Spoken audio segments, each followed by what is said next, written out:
इनको पढ़ेंगे तो आपको इन किताबों में मिल जाएगा।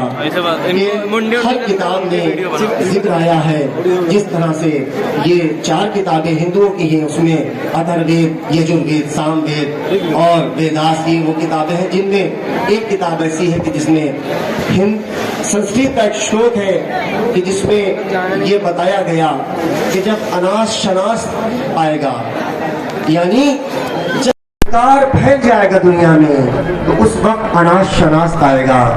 ये अथर्ववेद में जिक्र आया। ये अंधकार फैलने के बाद अनाश शनास का जो जिक्र आया है, इसका तर्जुमा जब आप अपनी उर्दू जबान में करेंगे तो तर्जुमा होता है नूर अहमद। इसका मतलब ये है, इससे पहले यानी रसूल से पहले ये वेदास पुराना है, उसमें हमारे नबी का जिक्र है। और पीछे चलिए मोहम्मद के आने से पहले दुनिया में, तो आपको मिल जाएगा गौतम बुद्ध। जहाँ तक मैं जानता हूँ कि इस पूरे एरिया को गौतम बुद्ध यानी बुद्ध नगरी की कहा जाता है। ये सरजमीन गौतम बुद्ध की जमीन है। गौतम बुद्ध ने रसूल की पैदाइश से बहुत पहले एक किताब लिखी थी। उस किताब का नाम था मैत्रिया। मैत्रिया के माने होते हैं मोहम्मद, यानी हर आसमानी किताबें, चाहे वो हिंदू हो, चाहे वो जो है बुद्ध गौतम बुद्ध हो, या दीगर जितने भी फिलोसफर गुजरे बड़े बड़े, सब ने नूर के आने की बात की है। किसके आने की बात की है? नूर के आने की बात की है। नूर और जुल्मत दो चीजें हैं। दुनिया में हर चीज की जिद हुआ करती है। अंधेरा है तो उजाला है, खुशबू है तो बदबू है, हर चीज की जिद पैदा होती है। सब ने नूर के आने की खबर की दी है और हर शरीफ कौम अपने रहबर की याद मनाती है।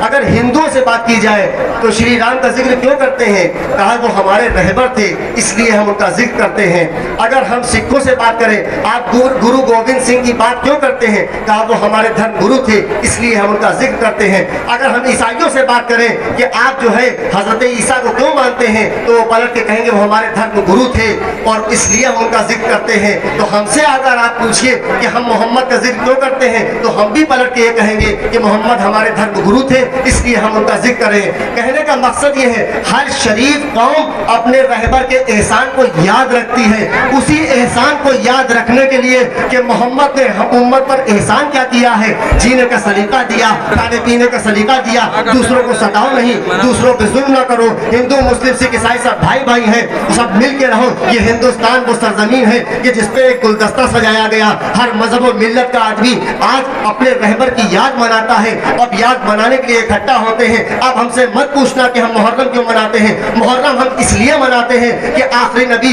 हजरत मोहम्मद साहब के नाती जो इमाम हुसैन थे, उन्होंने जुल्म के खिलाफ एहतजाज किया। आज ये मातम, ये काले कपड़े जुल्म के खिलाफ एहतजाज होता है। किसी भी मजहब और मिल्लत में जब कभी जुल्म होता है तो सारे लोग अपने बाजुओं पर काली पट्टी बांध लेते हैं। क्यों? कहा ये काली पट्टी जुल्म के खिलाफ है। हम किसी मजहब के खिलाफ नहीं है, लेकिन हुसैनियत का परचम लहराने वाले जुल्म के खिलाफ थे, जुल्म के खिलाफ हैं, जुल्म के खिलाफ रहेंगे। हम किसी मजहब के खिलाफ नहीं है, हम किसी इंसान के खिलाफ नहीं है। हमारा मकसद सिर्फ ये है कि हम इमाम हुसैन के परचम को बुलंद कर कि ये बताते हैं कि हमेशा हम 1400 साल से जुल्म के खिलाफ आवाज उठाते चले आए हैं। कोई बोले या ना बोले, जहां जहां जुल्म होगा हम उसके खिलाफ आवाज उठाएंगे। चाहे वो गाजा हो, चाहे लेबनान हो, चाहे वो फिलिस्तीन हो, जहां जहां पर भाई फिलिस्तीन में सिर्फ सुन्नी रहते हैं, वहां पर कोई शिया घर नहीं है, वहां पर कोई हिंदू घर नहीं है, मगर हम इतनी दूर हिंदुस्तान से बैठ के कहते हैं भाई बड़ा गलत हो रहा है। इजराइल ने जो है मुसलमानों को क्यों मारा? कोई हिंदू मुसलमान होने से पहले देखो एक इंसान है, ये मजलूम है, इसके साथ खड़े हो जाओ, इसके साथ जो है दो। इसलिए कि अल्लाह ने, भगवान ने, ईश्वर ने हमें इंसान पैदा किया है। हिंदू का हाथ काटो तो तब भी लाल खून, सुन्नी का हाथ काटो तब भी लाल खून, शिया का हाथ काटो तब भी लाल खून। ये सबका खून लाल क्यों बह रहा है? कहा ये सब आदम की औलाद है। तो कुरान मजीद में सूरह तौबा में इरशाद हुआ, फतआरफू व कबाइलू, हमने तुम्हें कबीलों में इसलिए बांट दिया ताकि तुम्हारी शनाख्त हो सके, तुम पहचाने जा सको। वगरना अगर एक दूसरे का हाथ काट के देखोगे तो तुम्हारा लाल ही खून बहेगा। ये किस बात की दलील है? कहा हिंदू मुस्लिम सिख ईसाई सारे इंसान आपस में भाई भाई हैं, बस कबीलों में इसलिए बांटा गया है ताकि उनकी शनाख्त हो सके, उनकी पहचान हो सके। इसीलिए हम محرم مناتے ہیں، ہم بتاتے ہیں کہ ظلم کے خلاف 1400 سال سے آواز اٹھاتے چلے آ رہے ہیں، اور یہ ماتم اسی ظلم کے خلاف، ظلم کے منہ کے اوپر ایک تماچا ہے۔ جب جب ماتم کی صدائیں بلند ہوتی ہیں، ظلم گھبرانے لگتا ہے، ظلم پریشان ہو جاتا ہے اور کہتا ہے اس ماتم کو بند ہونا چاہیے۔ بھائی ماتم مجلس علم تعزیے سے پرابلم انہی کو ہوتی ہے جو امام حسین کے قتل میں شامل ہوں۔ میں آپ کے سامنے ایک مثال دے کے بات تمام کر دوں گا، میرا وقت تمام ہوا۔ سنیے، جہاں جہاں بھی جو ہے انسان ہے، میں کسی مذہب کی بات نہیں کر رہا ہوں، انسانیت کی بات۔ کارن نگر میں بھی الیکشن ہوتا ہے، اونچاہار میں، رائے بریلی، الہ آباد، کانپور، بنارس، پورے بھارت میں الیکشن ہوتا ہے۔ جب الیکشن ہوتا ہے تو کیا ہوتا ہے؟ ہم فلاں پارٹی سے ہیں، ہم فلاں پارٹی سے ہیں۔ جس پارٹی کا جو سپورٹر ہوتا ہے وہ اپنے ووٹر کو پرچہ داخل کرنے کے، توجہ رکھیے گا بات تمام کر رہا ہوں، اپنے ووٹر کو لے جاتا ہے پرچہ داخل کرنے کے لیے۔ جب داخل کرنے جاتا ہے، آپ نے اپنے گاؤں میں دیکھا ہوگا، تحصیل میں پرچہ داخل ہوتا ہے، ہر آدمی ٹریکٹر پہ بیٹھ کے جا رہا ہے، جھنڈا لے کے جا رہا ہے، کہا یہ ہمارے ووٹر ہیں، ہم ان کا سپورٹ کریں گے، ہم ان کا سپورٹ کریں گے۔ اس کے بعد الیکشن ہوتا ہے، الیکشن میں سب نہیں جیتتے، ایک جیتتا ہے۔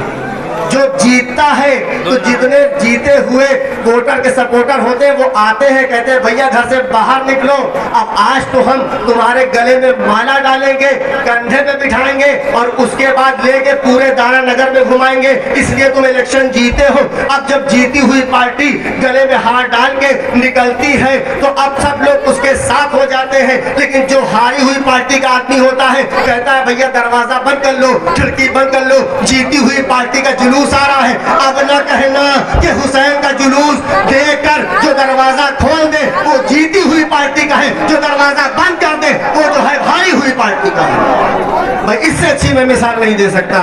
امام حسین نے اپنا خون جو ہے کسی ایک مذہب کے لیے نہیں بہایا ہے، کربلا کے میدان میں ہمارے نبی کے نواسے نے جو اپنی جان دی ہے وہ انسانیت کو بچانے کے لیے دی ہے۔ اور آخری جملہ بات تمام، کربلا کے میدان میں سن لیجیے آزادارو، اس کو پڑھ لیجیے گا، جانچ کر لیجیے گا، میں اپنے بات کرنے کا ذمہ دار ہوں۔ جب ہندوستان پاکستان کا بٹوارا ہوا اور وبھاجن کے بعد یہ ہوا کہ ہندوستان الگ پاکستان الگ، اس وقت پنڈت جواہر لال نہرو نے ایک سمویدھان تیار کیا، ڈاکٹر بابا بھیم راؤ امبیڈکر نے سمویدھان کو لکھا۔ اس سمویدھان کو جب لکھا جا رہا تھا تو بابا صاحب چھٹیاں لکھ رہے تھے، 15 اگست کی چھٹی، 26 جنوری کی چھٹی، 2 اکتوبر چھٹی، یہ چھٹی وہ چھٹی۔ پنڈت جواہر لال نہرو کھڑے ہوئے، کہا بابا صاحب اس میں لکھیے 10 محرم کی چھٹی۔ کہا یہ بتاؤ، بابا صاحب نے کہا بھائی 10 محرم کی چھٹی پاکستان والوں کرتے تو انڈیا میں کیوں کر رہے ہو؟ پنڈت جواہر لال نہرو نے جواب دیا، کہا بابا صاحب ایک بات سمجھ لیجئے، 10 محرم کی چھٹی پہ تعزیہ لکھ دیجئے۔ کہا کیوں؟ کہا اس لیے جب کربلا کے میدان میں